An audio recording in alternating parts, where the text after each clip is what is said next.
I've had conversations with the devil. How was that? With people that are demonically possessed.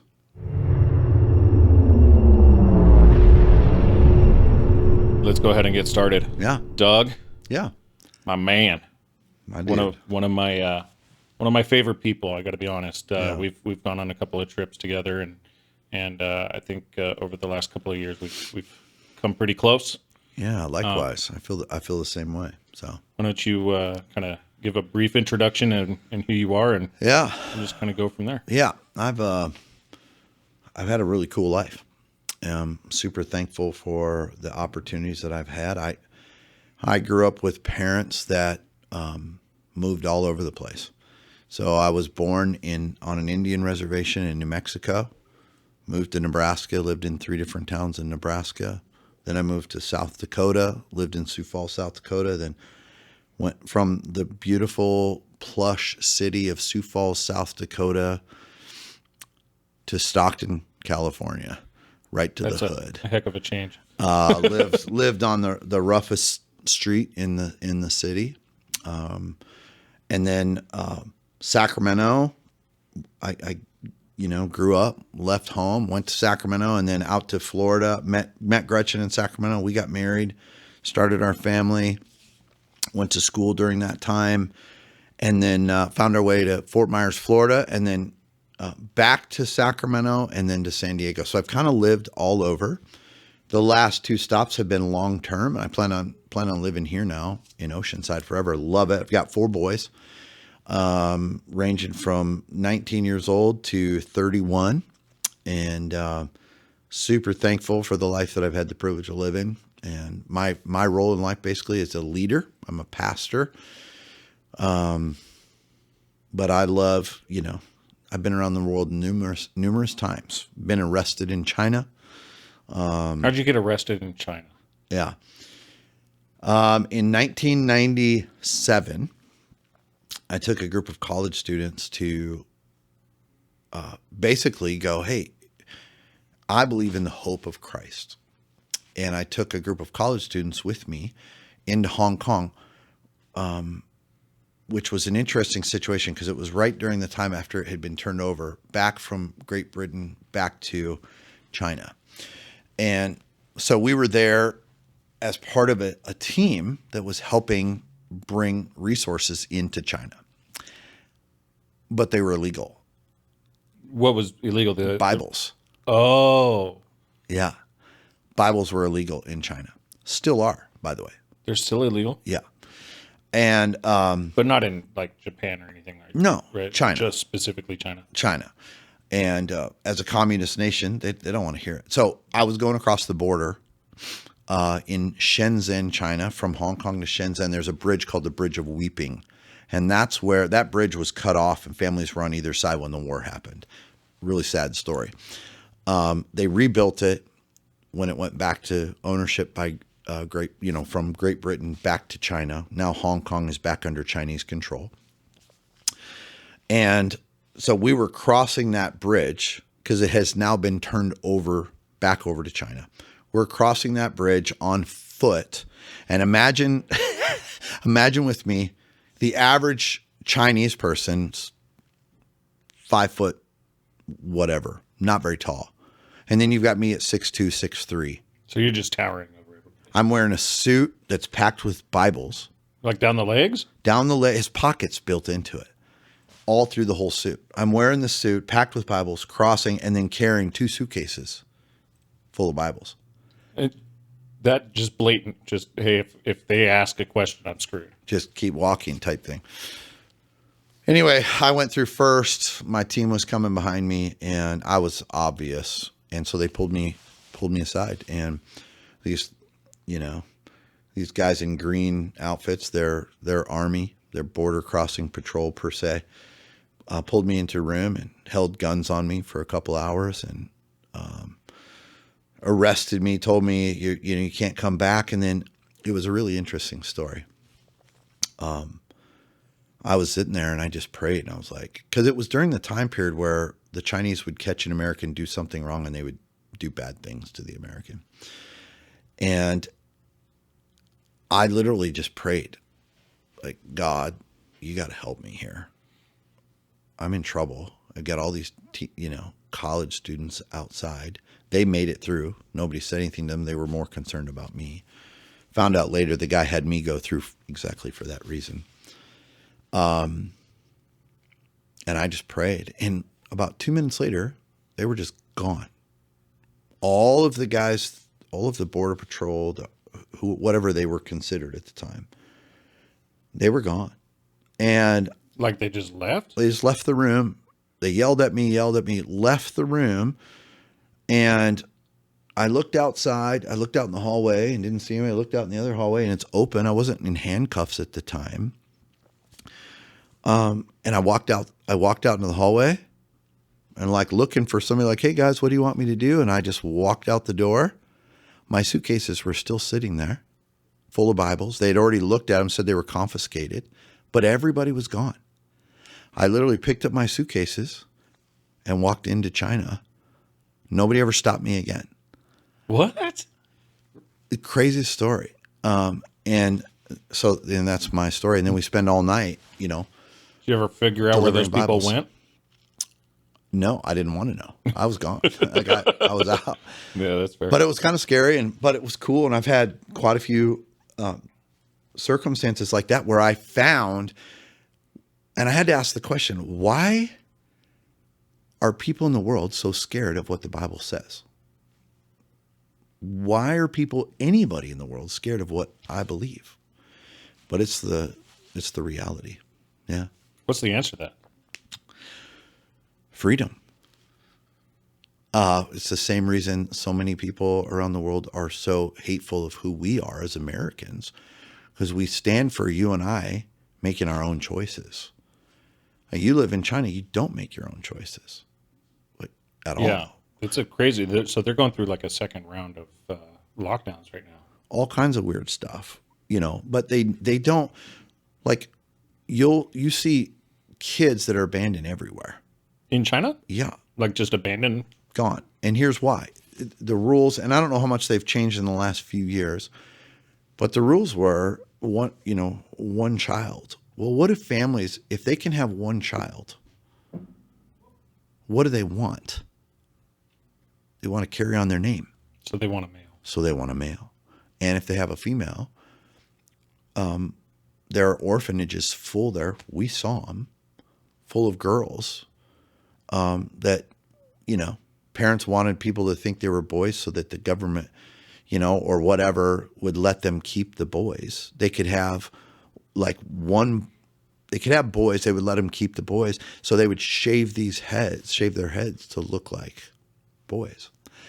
And wild, just absolutely inappropriate, inhumane situations because people wanted to carry on their family names. So there is no freedom. Like when you have the government going, no, this is all you can have for kids. This is how much money you have to spend. Like that was during that particular time period. That a lot of those things have loosened up dramatically since then. But we've seen all the images coming from China. Was it illegal for them to drop the kids off at an orphanage? Like how did that work out? I don't know in terms of the transaction of how it happened. I don't know what the rules were, but if they would have a girl, most of the time, if they didn't have a boy, they would get rid of the little girl. Got it. They would get rid of the girl and then they would try for a boy. Right. Like here's and this is hard to even talk about, but I'll share it with you. When we got into Shenzhen, we noticed all these groups of little kids, 5-6-year-old little kids that all had their heads shaved because everybody, even the little girls wanted everybody to think they were a little boy because they knew that people wouldn't want a little girl. So they would shave their head and they were carrying babies, little baby, like infants, brand newborn babies. And I would go out during the day because I was so compelled, like, what's going on here? And I'd get to know these kids, and I would go to McDonald's, and that was when they had the $1 hamburger thing. And I would give them like $30 and just get bags full of hamburgers and bring them to these kids and hang out with these little kids. And at the end of one night, they're all leaving, and I noticed they take the infants and they just set them in the bushes. What?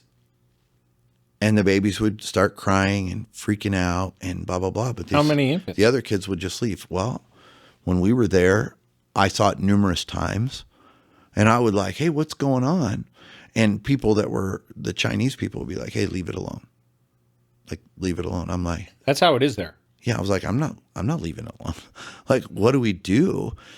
So I would raise a stink, and the authorities would come. Or I couldn't raise too big a stink because I was there illegally. I'm now on their blacklist, supposedly. You know, after they took my passport and blah, blah, blah. So the next morning, the kids would come back to that spot and hope that the babies were still alive. And they'd pick them up, and they would use these babies to panhandle. So they would stand at the border, and people would feel bad for them, and they would use it to panhandle money. And then the saddest parts were those kids begging for money would take that money and have to take them to the triad gangs. That is like the organized crime in China. So some wild, crazy, hard to understand. And now that was a very much not the whole country. That was a very small piece of that Chinese pie that I got to see. I'm sure that there are lots of Chinese people that are amazing, have had amazing lives there, and it's been great. But that's what I experienced when I was there. Holy cow. So why would they leave them in the bushes and not take them home? They couldn't because of where they were going back to. They wouldn't take any more kids. Yeah. And oftentimes they were maimed. Like all the kids would have horrific cuts, or they'd have an arm missing. And, you know, what they told us is, yeah, this is, they do these things to us when we're children to make tourists feel sorry for us, so they'll give us more money. And then we bring that money back to the people in charge. Holy cow. Yeah. But that, honestly, that's a common story. You go to all throughout Africa, it's very similar. The same thing in Africa? Similar, all not necessarily like outlawing Bibles and those types of things, but similar story when it comes to the plight of children. So Christianity, though, it started in Africa, didn't it? There's lots of opinions on that, but Is there? Well, I mean, I think Christianity started with Jesus Christ, the root word. So no, I mean, I think the root of Christianity runs from the New Testament and goes out from there. Now, it spread directly because of the proximity and acceptance right into Africa and around the world, like in a beautiful way. So, yeah, I mean, it didn't start there. No, it started with Christ.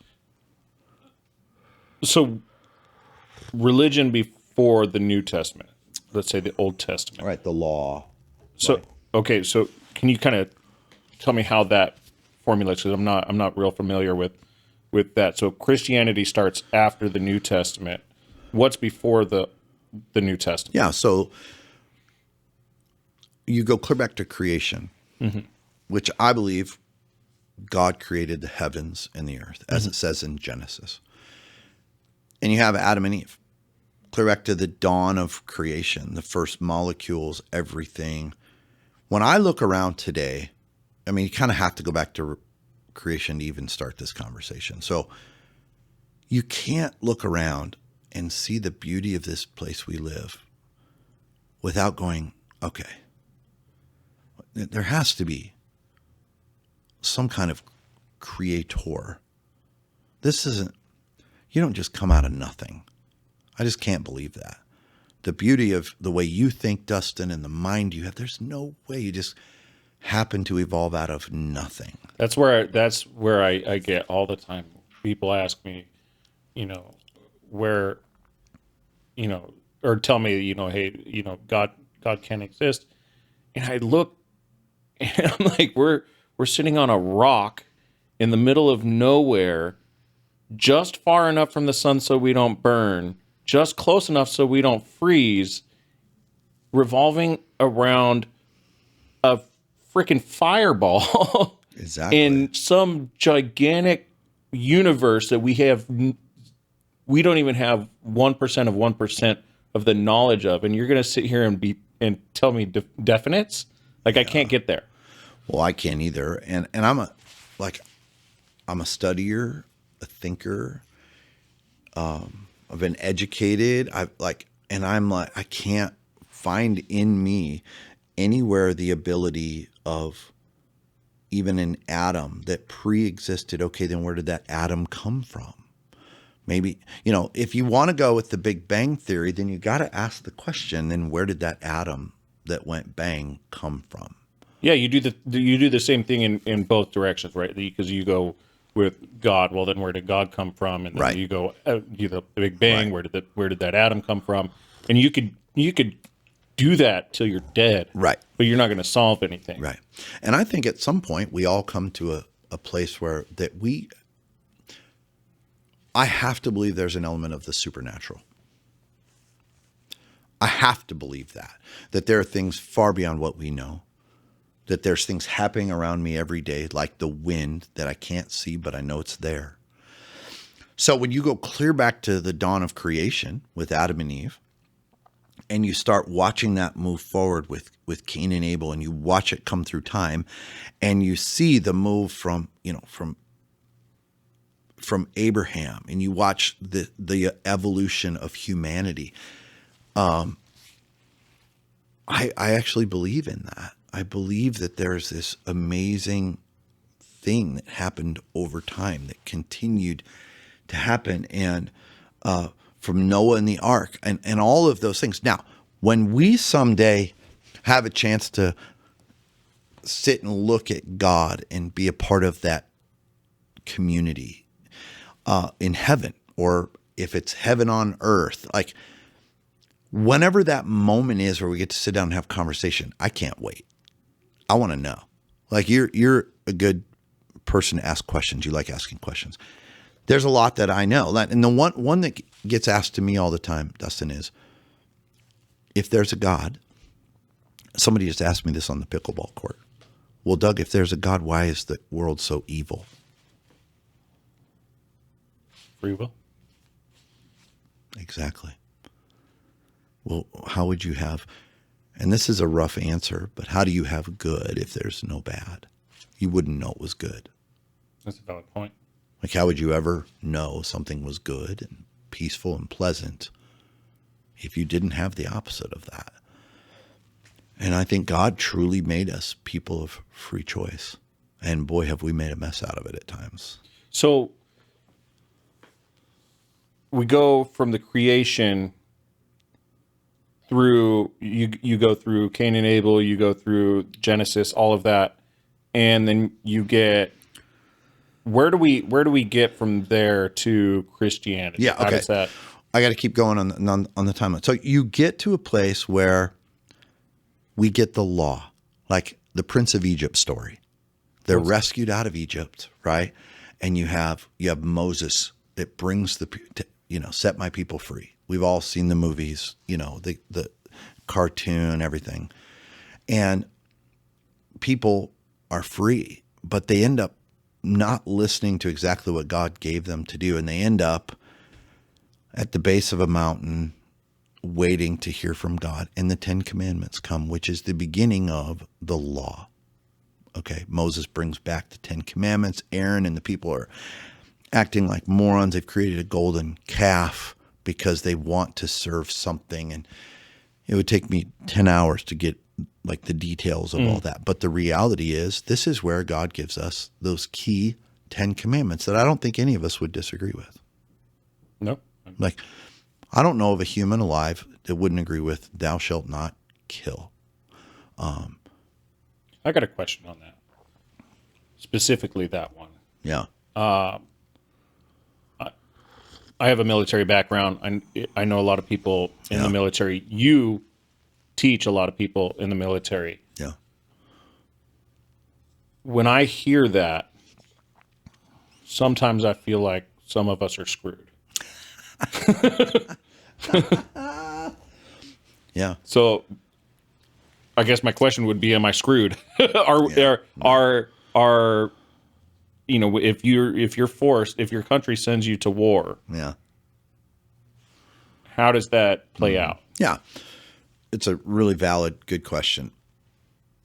Thou shalt not kill had to do with your and my personal lives in the way that we dealt with people that we're in relationship with. So the response of being angry towards you and I get in an argument.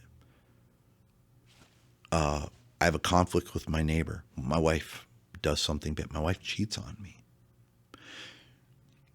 Any of those types of things that are all throughout humanity.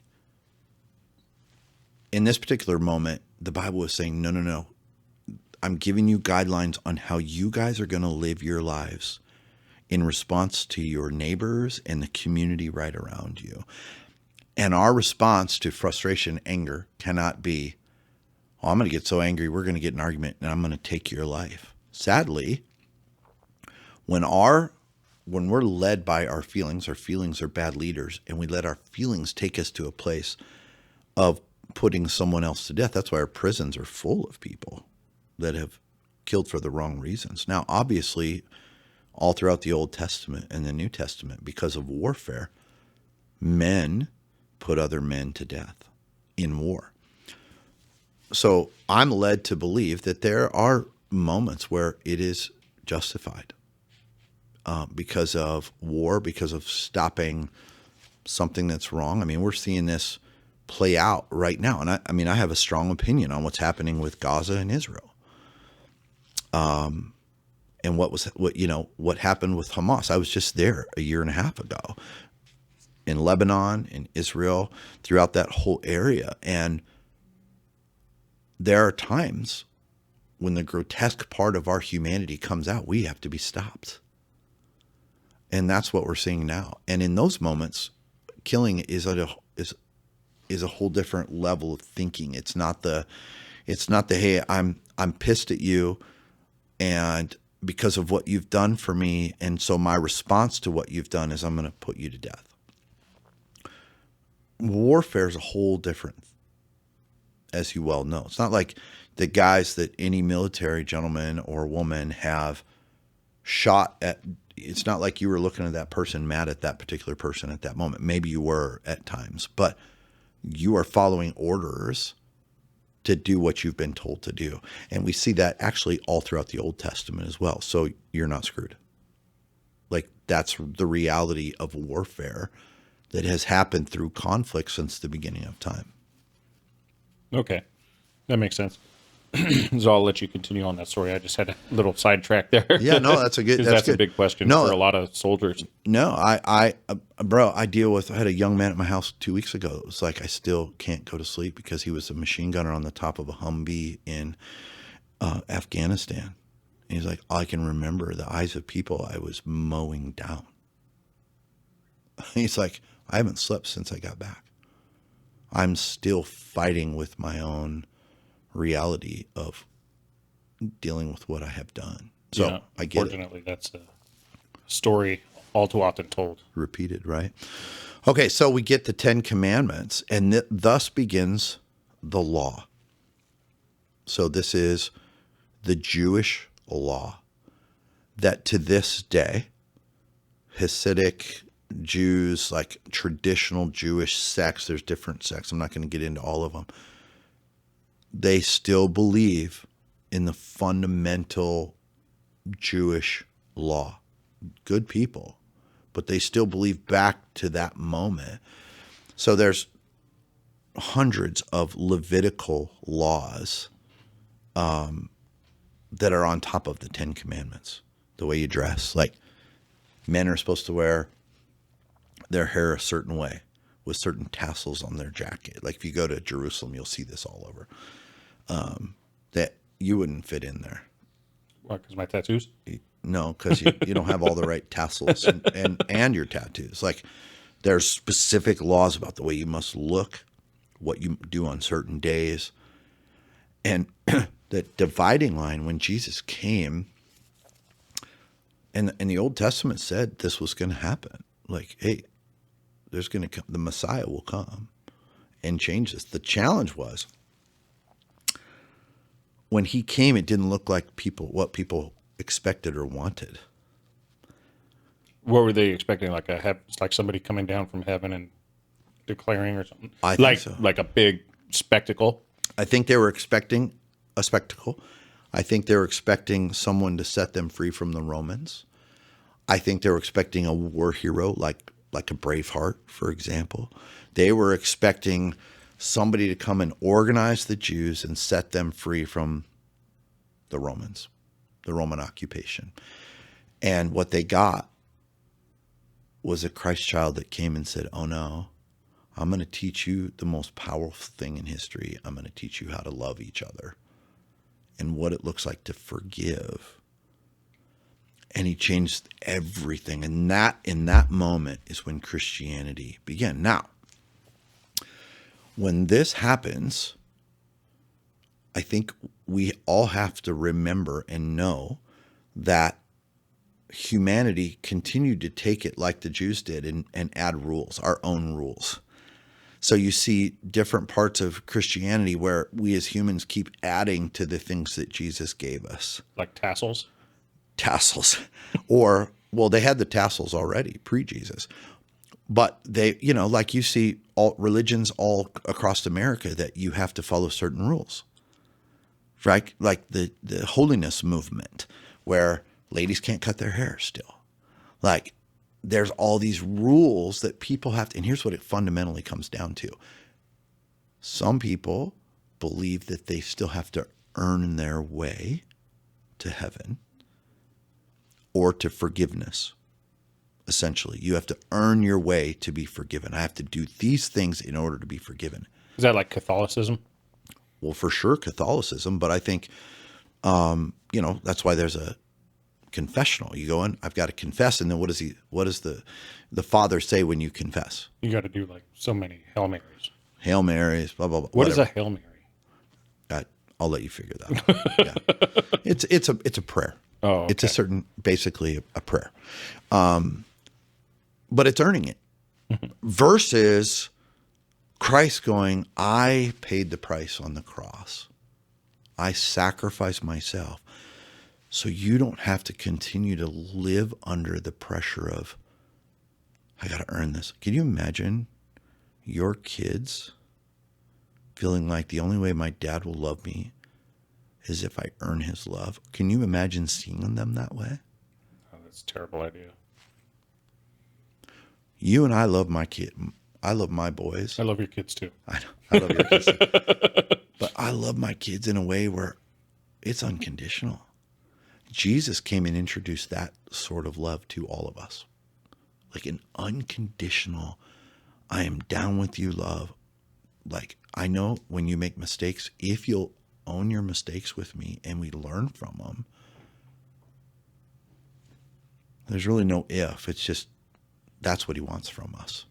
So how does Christianity move from Judaism? Like, what's the leap there? Why is Judaism is the primary religion before Christianity, right? And then how does that transformation Yeah.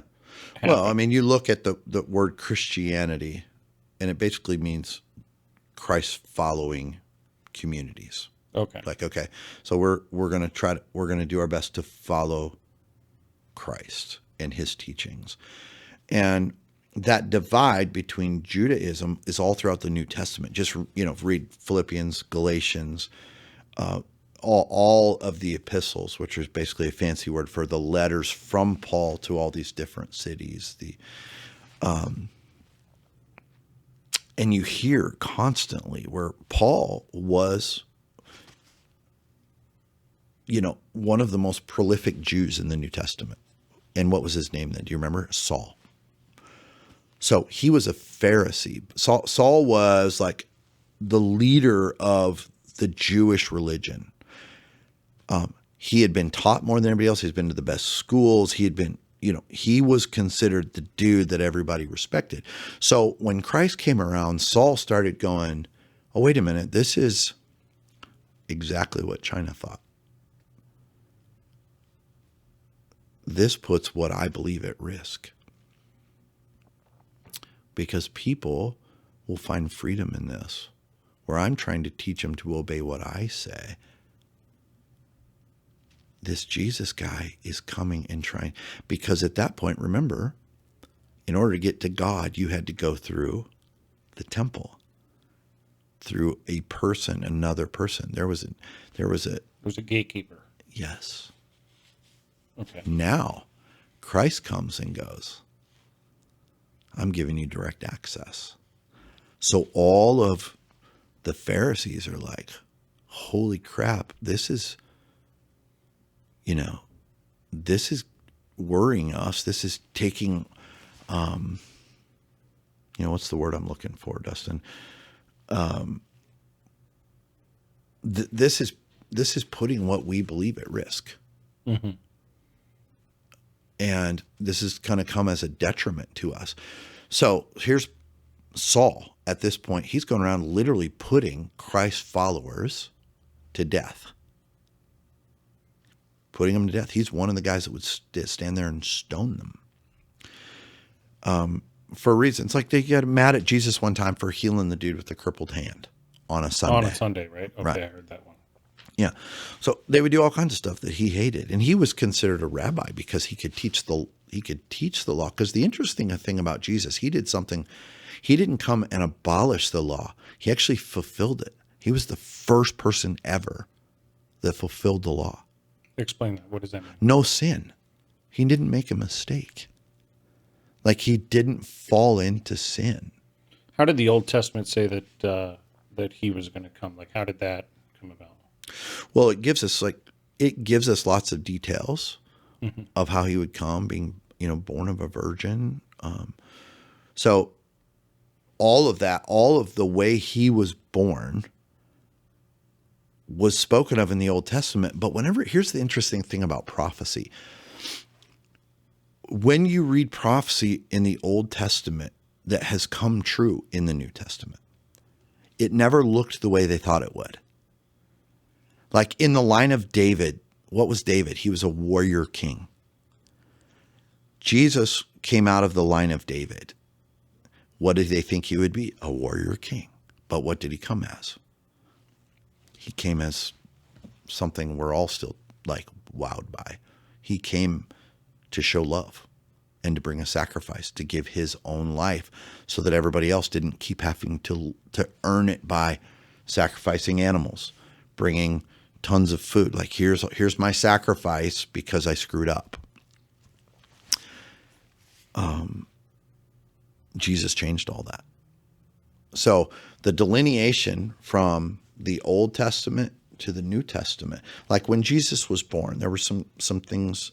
One key thing that happened in the temple, and I don't know if you're aware of this, but there was always a veil that would hang in front of the Holy of Holies. The Holy of Holies was considered the abiding place of the presence of God. In a room that if a priest would go in, they would tie a rope around that priest's ankle.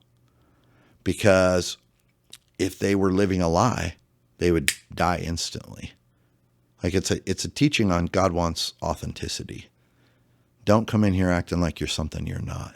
But if you're authentic and you are who you say you are, and you've lived, you're open about your wins and your losses, your mistakes, and your sin and your good life, and you're not trying to put yourself up like the Pharisees were,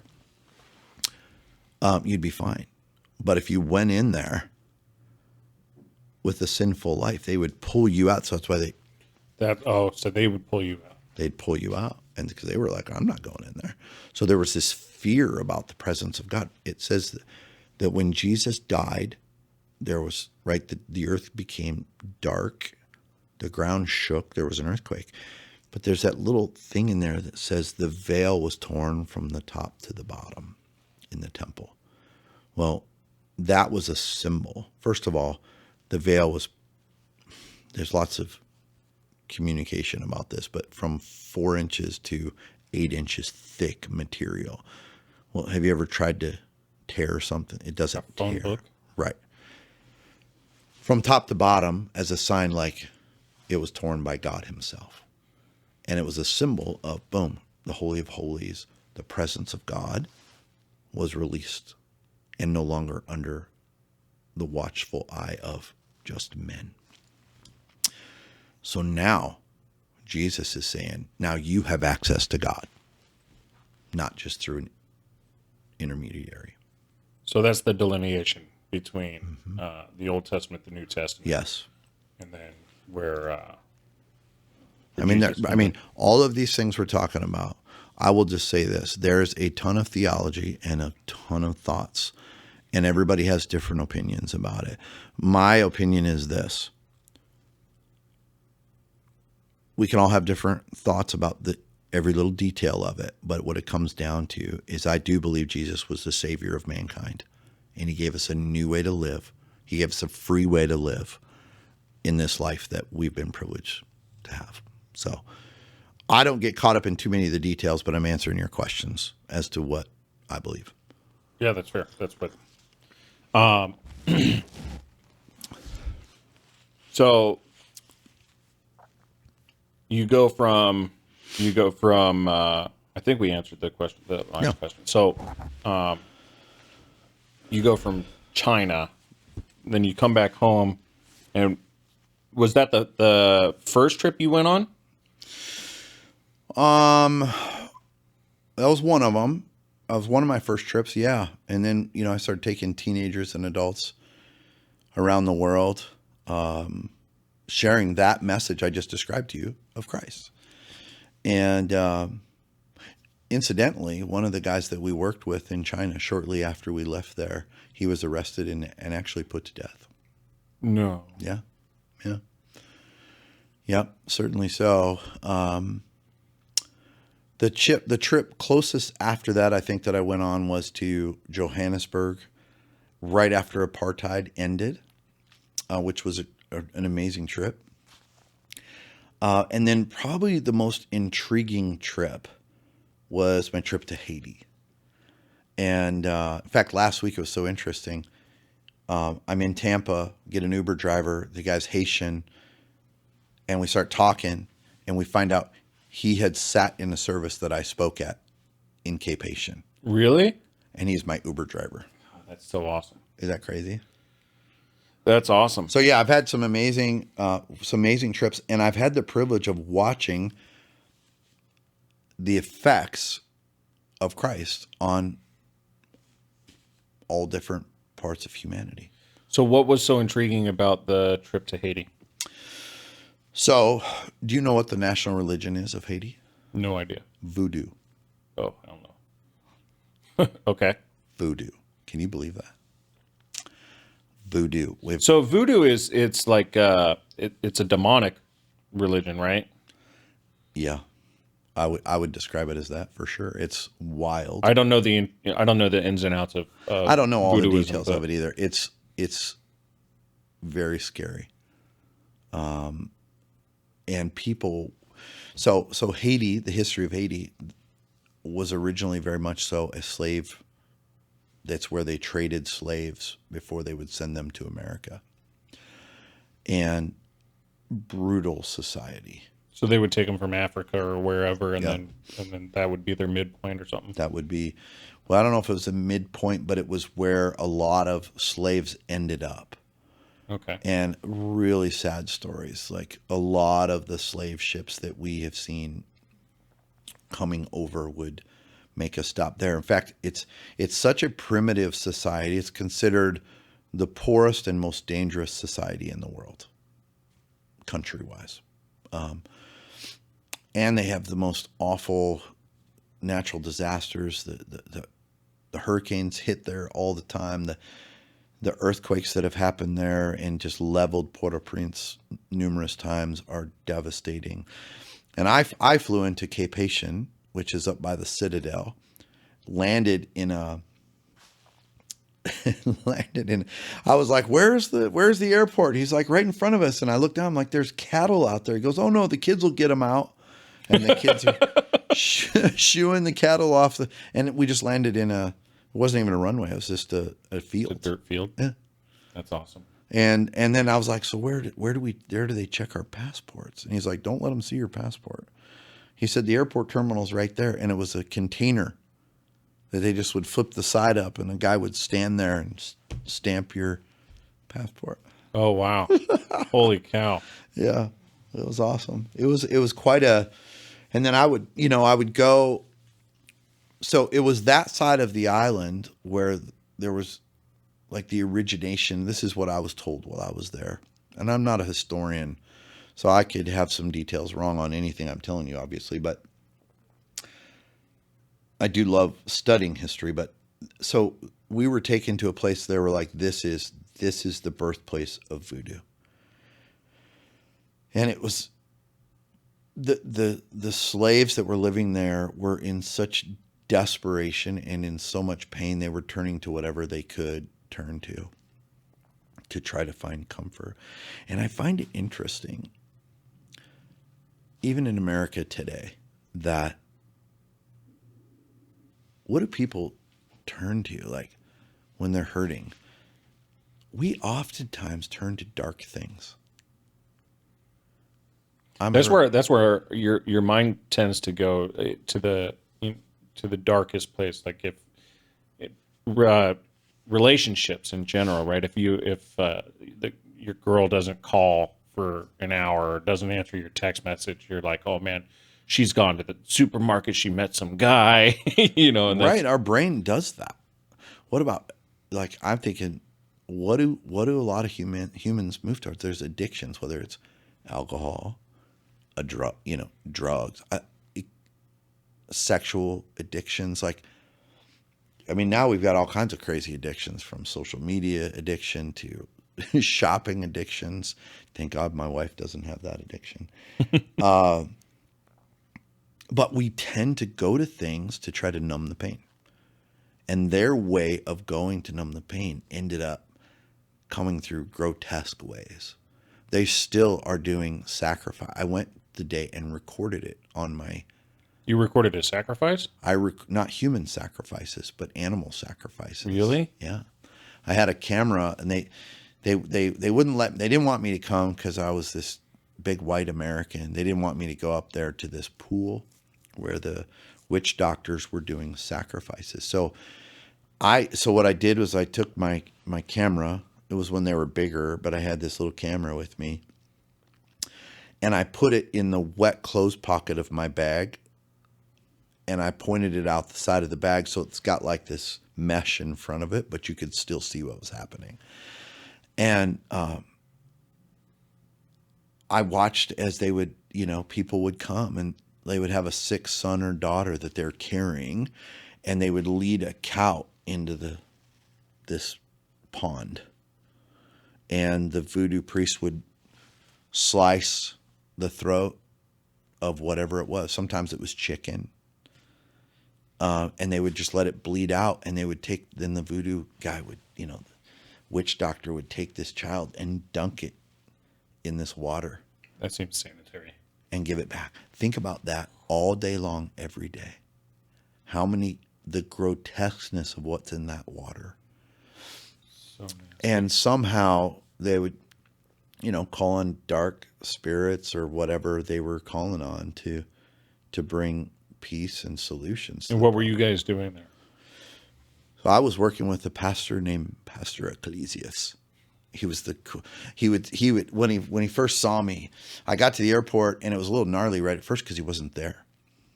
And he had told me later, "Oh, don't worry, I will be there. I will be there.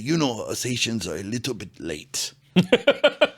So I got there and he was late, and there was this crowd that kind of gathered around me and the other guy that was with me, and they were like, who are you? They spoke real broken English up on that side of the country, and it's kind of this French, really beautiful sounding thing, their dialect and their language. And I finally said, "We're with Pastor Ecclesias." And as soon as I said this dude's name, they were all like, "Yes, sir. Yes, sir." And everything changed because this guy carried with him an authority and power that they were all very much in awe and respect of. He was the only pastor in that area. He had built a church called the Tabernacle. and it sat 10,000 people. It was an outdoor, it would remind you much of the Roman Colosseum.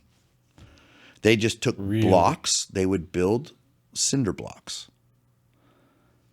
and they would just fashion them together. It would not be safe or compliant in any way to the ridiculous California rules or any, building codes. Mm-hmm. And it sat 10,000 people. And what we would do is he would bring us in, and he would do these all night services for people. They would all come wearing all white. I was always like, why do they wear white? And he goes, it stands for purity in our culture, so we all wear white. And I was like, okay. And it was their way of combating, of letting everybody else know we belong to the tabernacle. It was more assigned to everybody outside, and almost like a protection when they would wear all white. So these people would wear all white, and we would go into these services. They would start at 10 o'clock at night, and we would take turns speaking for 1 hour and then another hour. And we'd do that until it got light again.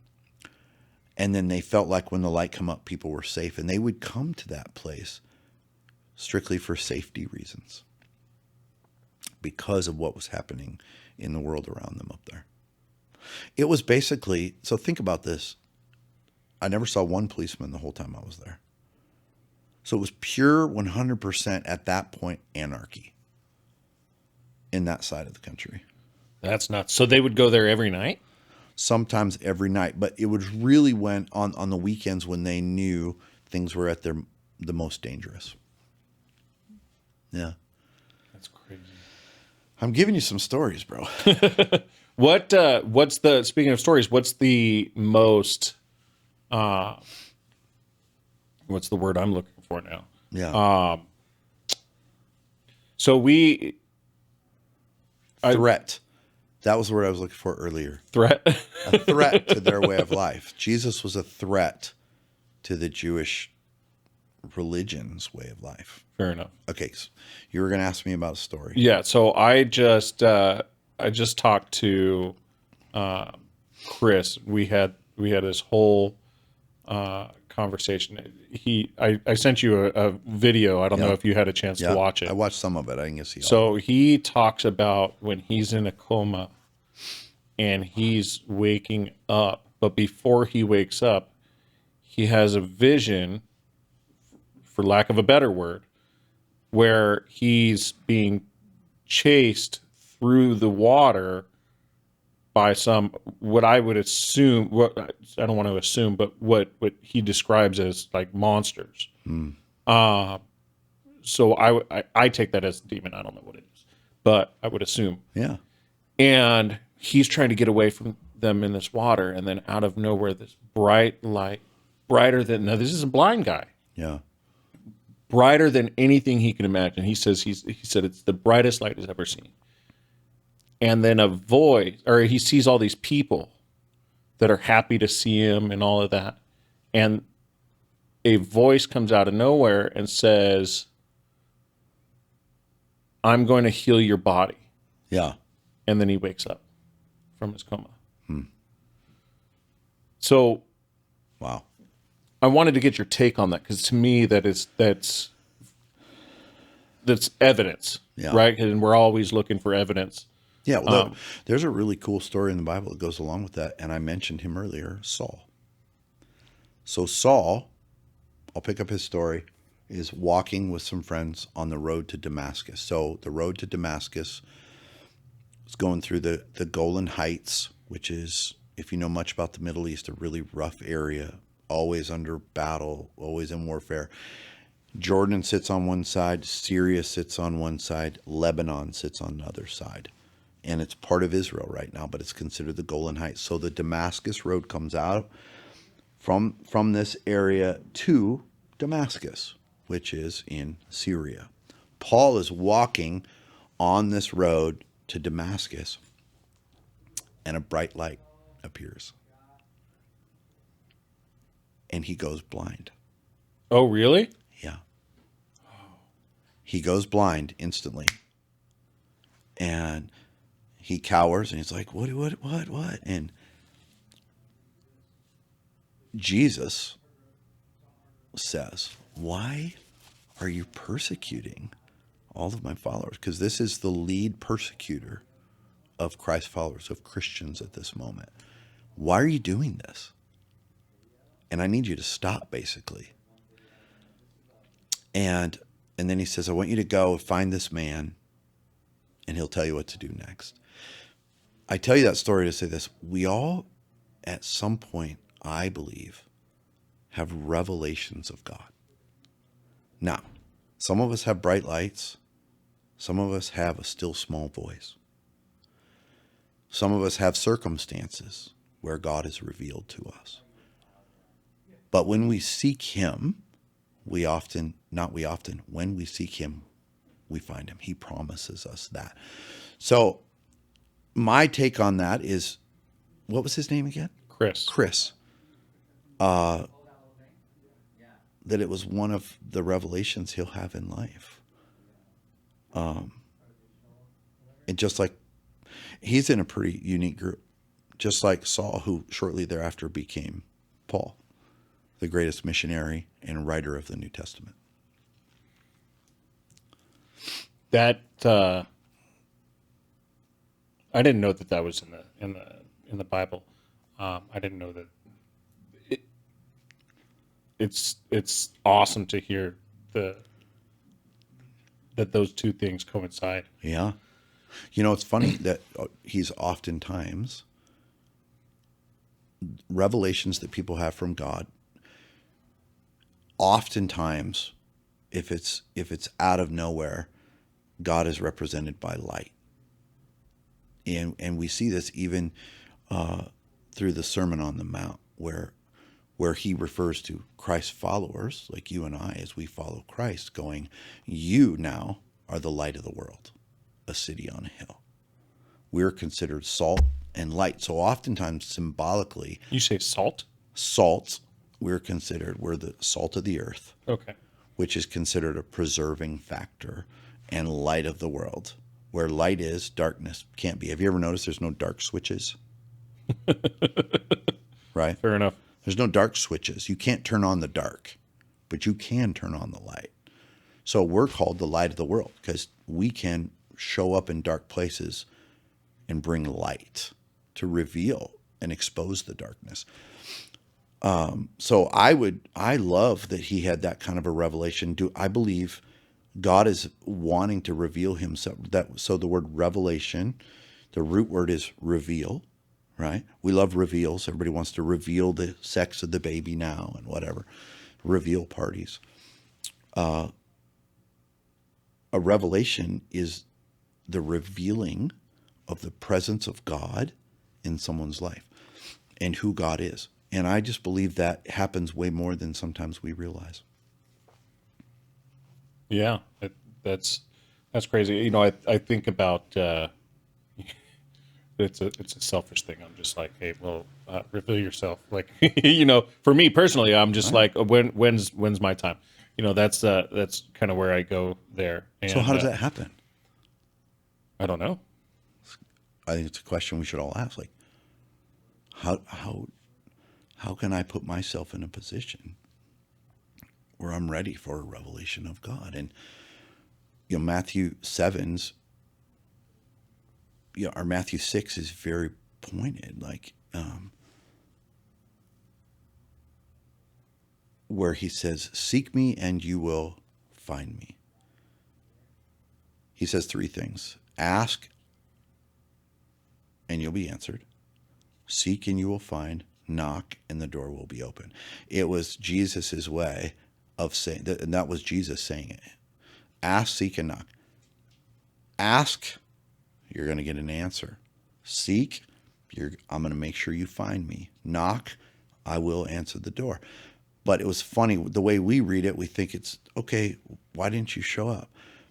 In the Greek, the way that was written, he said, what was meant to be said, and sometimes translating the Bible is hard into the English language, but was the meaning from the original writer there was, keep asking, keep seeking, keep knocking. Like, don't stop, and he will reveal himself to you. Yeah, I was just talking to a friend of mine, and he brought up that song, that new country song. Where he talks about if I only Wait in the look. truck. No, not that No, one. no, no, no. If I'm only seeking you in hard times, I don't remember the words. Yes. But I can't. Then why should I expect you in the hard times? I don't know the country song. I do enjoy country music, but I don't listen to it a ton. Anyway, the point was that if I'm only asking for you in the times that I'm hurting, then why should I expect you to show up in those times? Because I haven't sought you in the times that I'm not hurting. Yeah.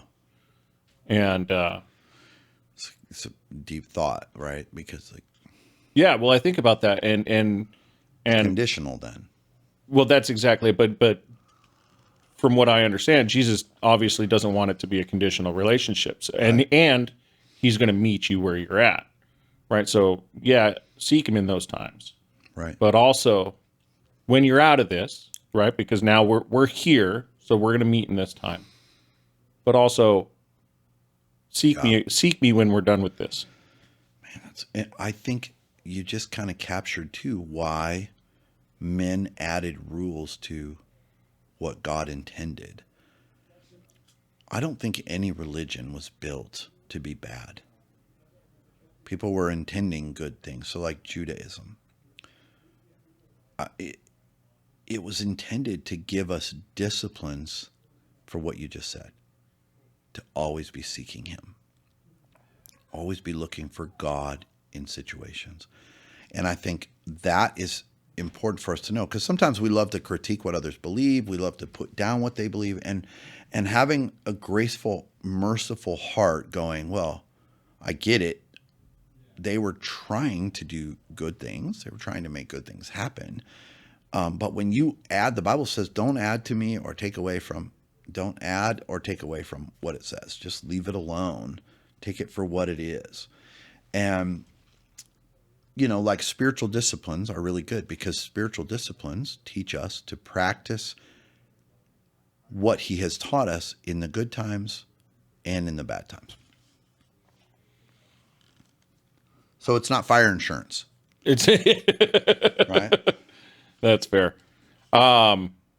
So you've done a tremendous amount of work in your current church, and you've just spoken. And I unfortunately had to work, so I couldn't be there on Sunday when you talked about what you're doing with the church. Yeah.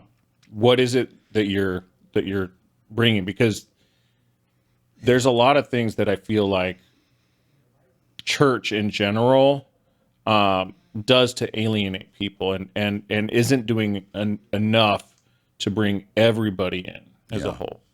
And so, and you're doing phenomenal things at church. So what is it that you're doing? Yeah, no, I think it's a good question. Grew up and became a pastor pretty young and was involved in the church world. And I finally got to a place where I was like, man, Jesus, we've created a church model that has so many good things, but I'm not sure it's what you've asked us to do. It's what you want. So when we had the opportunity to come here to North County and take on this cool little church and kind of rebuild it 7 years ago, January 7th will be exactly 7 years for me here. We jumped on the opportunity and just started praying and saying, God, what do you want a New Testament American church to look like?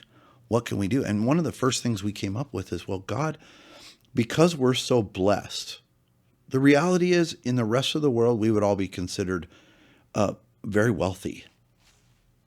In 90% of the world, we would all be considered super rich, even if we're making, 30 grand a year.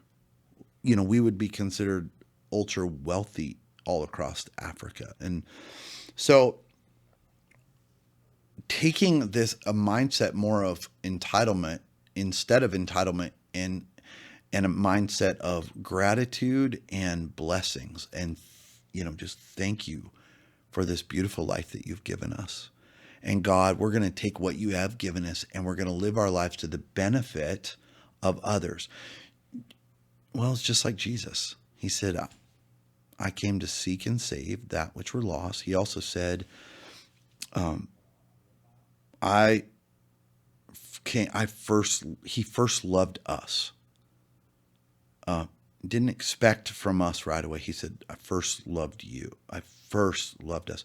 And oftentimes our love is conditional and only given in response to someone else's love towards us. I'll love you if I feel like you love me.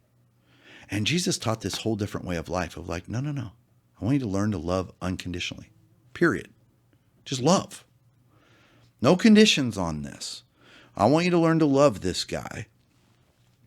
And in that, we learn to receive love. So I think what we've tried to teach at our church all around Jesus, number one, Jesus is the center of everything we do. Number two, we want to be people that know how to give and receive love well. As I've learned, if I give love and I never receive it, eventually I run out of gas. And I have to learn to carefully receive love. And when you give love, there's always somebody that wants to give it back.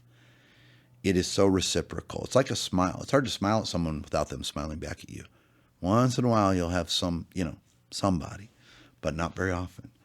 I just got you to do it. Yeah, exactly. So we have decided like we're going to try to build a church that's centered around community. It's obviously Christ is at the center, and we teach the principles of Jesus. And I believe he was about 12 dudes that hung out with him, and they lived a deep, amazing relational life with each other.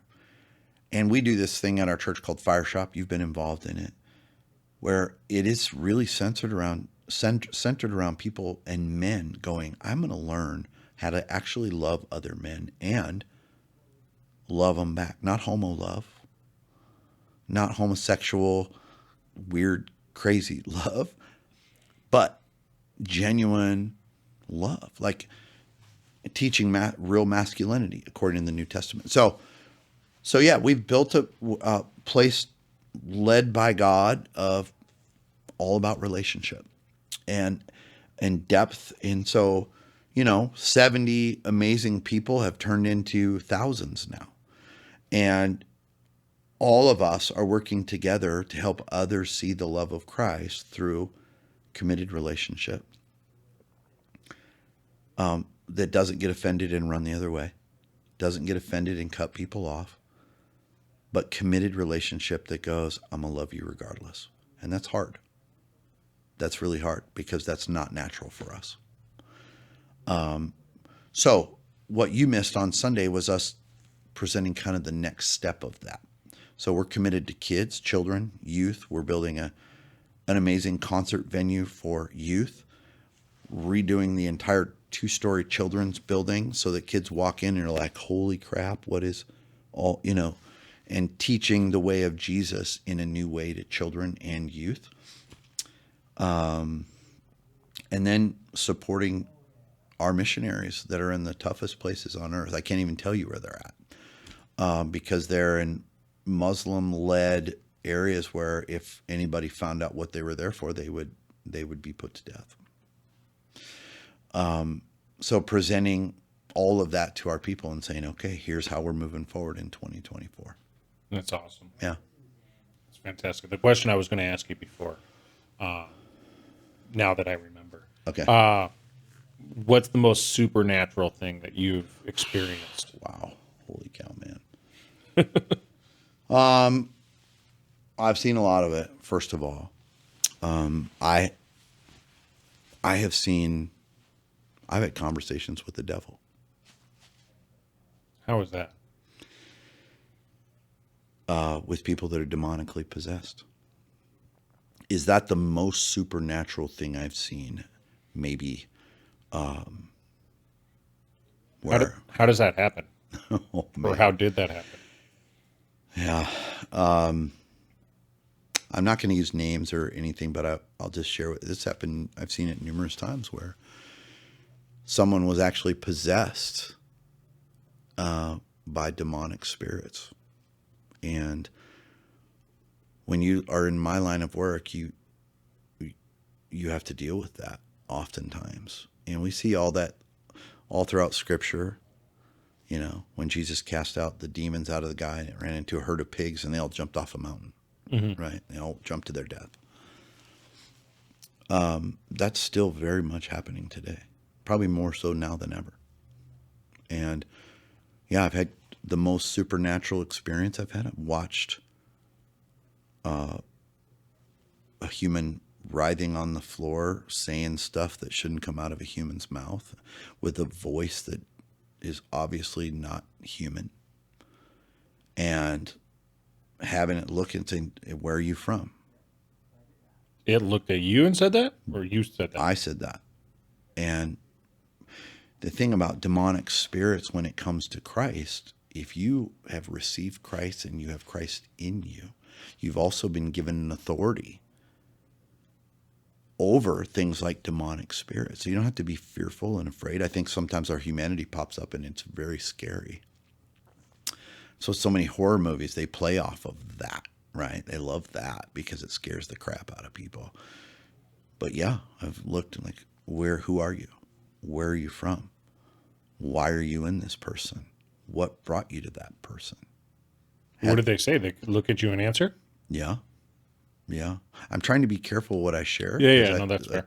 It gets personal for people. Right. But I've watched that for 20 some years. I've heard demon spirits say things like, you know, my name is in a demonic name from history that was the demon that represented lust, demons that represented addiction, a